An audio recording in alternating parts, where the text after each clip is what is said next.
Thank you, Ankur sir. It has been always said that no man had any other right than to do his duty. This assumes more importance when it is particularly being directed that the Constitution Day be celebrated in the light of fundamental duties. To enlighten us more on the subject, may I now request respected Additional Director Pranav Shankar, Bihar Judicial Academy, to address the gathering.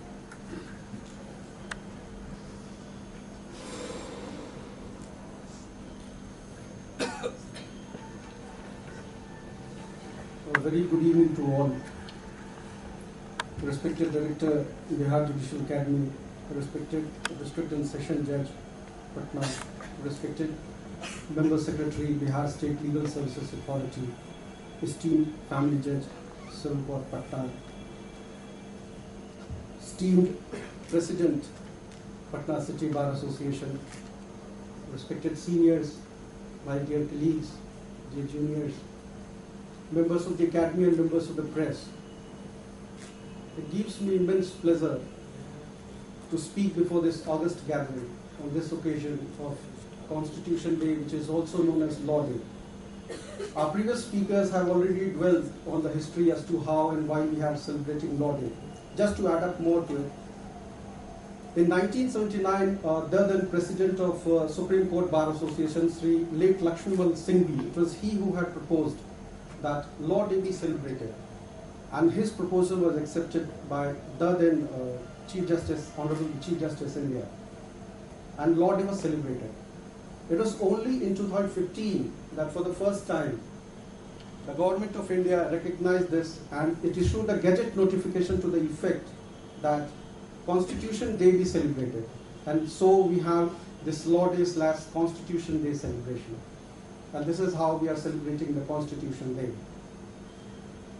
The Constitution Day is not merely celebration of the anniversary, neither it is mere celebration of a birthday of a constitution, rather we are celebrating it as a continuity of all the principles, the guiding values and the lights for which this constitution stands, which we also know as the principles of constitutionalism.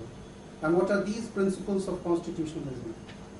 It is the fundamental rights, the directive principles of the state policy, the independence of the judiciary, which also qualifies or which makes our constitution more into a constitution with principles and visions of constitutionalism. It's a constitution which is based on checks and balances, and it's not merely a document of power which gives various authorities, either judiciary or the legislature or the executive, unfulfilled or unabridged power. Every power is segregated.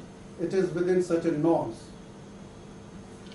Our constitution makers somehow they entrusted the judiciary, that is, we also term the judiciary as the third pillar of democracy, with vast powers.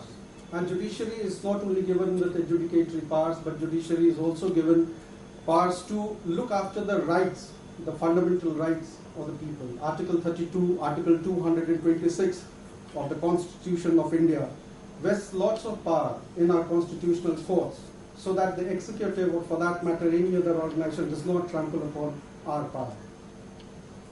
And under the protective umbrella of the High Court, we, the District Court, we are given with the powers to adjudicate, to deliver justice based on law. The statistics tells us that about 87% of the cases are decided at our level, that is at the level of the trial courts, and it is just 13% of the cases which actually travels up to the higher courts. So this statistics alone shows the amount of, or the heavy burden that we are carrying on our shoulders. And this is the day on which we should ask a question as to how we are faring, how we are doing. Actually, are we discharging this burden properly or not? We can say that, practically the burden of this delivering justice, we may be facing a number of challenges, we may be having multitude of problems, but then we also have skills. We also have to hone and keep our skills sharper as ever. And for that, I'll narrate a small incident, a very small incident, and just think about it. Bhopal gas incident, I believe possibly every one of us know the Bhopal gas incident. This took place on midnight of 2nd and 3rd December 1984. Just imagine yourself that if a day before that, if somebody would have been teaching in a judicial academy or law academy about mass tort, the officer would never be thinking that this kind of a case would come up in his court. ADJ would never be thinking that he would be dealing with a case which will involve death of 5,000 plus people, which will involve giving a compensation of more than 500 crore odd rupees. But then, merely on 3rd December itself, such a situation arose. And the District Court of Bhopal had to deal with a case of that magnitude. We all have learnt about the Bhopal gas case in the form of a constitutional law case, but you must be aware that it was District Judge Justice Dev who went on to become High Court Judge later on. It was he who was the first person as District and Session Judge of Bhopal that he had decided the case, and he had awarded amount of rupees 350 crore rupees as compensation way back in 1987. And it is his compensatory judgment that actually paved the way, for a new jurisprudence, and later on MC Mehta and other polluter pays principle came into effect. So we can imagine the kind of burden that we are carrying on our shoulders. We don't know how many of us or any of us can become part of the history itself. We never know that which of us may have or get to decide such a case, or as a counsel you may get to be part of that case, and you may be a part of the history itself. Coming to the next case, or the kind of society that we are seeing, the way the society is evolving, and this I would say, again, as a round or as an additional factor, are you all aware that artificial intelligence is a now hard reality?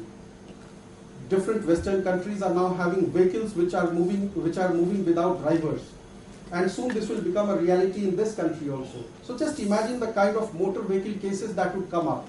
If we don't gear up, if we don't hone our skills, if we won't develop ourselves, then maybe if that kind of a case comes before us, we'll be helpless, we'll be clueless.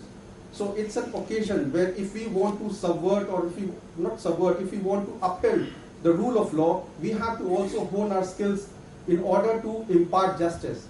And as counsels sitting here, I'd say that you also need to hone up your skills, not because you are in the adjudicatory process, but then you can help the court in reaching to a proper conclusion. Our society is fast evolving. The winds of global change that have surrounded the other institutions have not left the judiciary untouched. Judiciary is also touched by all those provisions. So artificial intelligence, which is now a reality in United States, in United Kingdom, and see, technology is catching up very quickly. It's not that the technology which is there in the United States will come after 10 years. Maybe next year itself we will have to deal with artificial intelligence. We have to deal with it. So we need to hone our skills, and as member of the academy, I would say the academy is always taking a step to help you all in that process. Speaking today, as our previous speaker told, that this time this essence is more on not on fundamental rights or directive principles, but it is on fundamental duties. I am reminded of one of the most historic speech which is ever delivered by any of the people. The speech delivered on 20th of January 1961 by John F. Kennedy. In his inaugural presidential address, he had said, and I quote, this is one of the most famous quotations ever, "Ask not what the country can do for you, ask what you can do for your country." So this is a statement which we need to put to ourselves, that what we can do for this country. It is for this purpose that we have the fundamental duties, that it is not only the right which we need to emphasize, but it is the fundamental duties that we need to also look upon. And see, it is non-adjudicatory, but then the Supreme Court in a number of judgments, including the MC Mehta case and a whole lot of other cases, have used these provisions to empower, to give power to the court as well as to the litigants for their benefit. Our judiciary has always acted as a vanguard, has always stood on guard for protection of liberal values.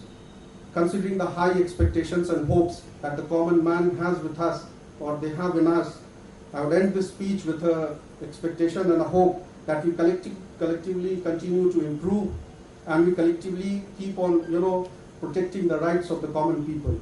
Jai Hind, Jai Bharat.